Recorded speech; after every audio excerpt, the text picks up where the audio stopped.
ஏற்பட்ட நாள், இதா ஜுல்சிலத்தில் அர்து ஜில்ஜாலஹா, இந்த பூமி ஒரு கட்டத்தில் மிகப்பெரிய அதிர்ச்சி அடையும். அல்லாஹ் சொல்கிறான், வ அஹ்ரஜத்தில் அர்து அஸ்காலஹா, இந்த பூமி தன்னுடைய சுமைகளை எல்லாம் தூக்கி தூக்கி வீசி வெளிப்படுத்துகிற நாள் அந்த நாள். வ காலல் இன்சானு மாலஹா, அந்த நாளில் மனிதன் இந்த பூமிக்கு என்னானது, ஏன் இப்படி அதிர்ச்சியாகிறது, அந்த பூமிக்கு அடியில் புதையுண்டு போன எல்லா மனிதர்களும் மேலே வந்து தூக்கி வீசப்படுவார்கள். இந்த பூமிக்கு என்னானது என்று மனிதன் கேட்பான்.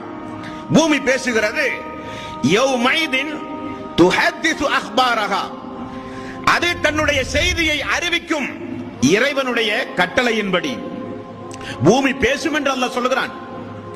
அப்படிப்பட்ட அந்த பூமிக்கு அடியில் கொண்டு போய் புதைக்கின்ற வாழ்வுதான் கபருடைய வாழ்வு என்று இஸ்லாம் சொல்லுகிறது.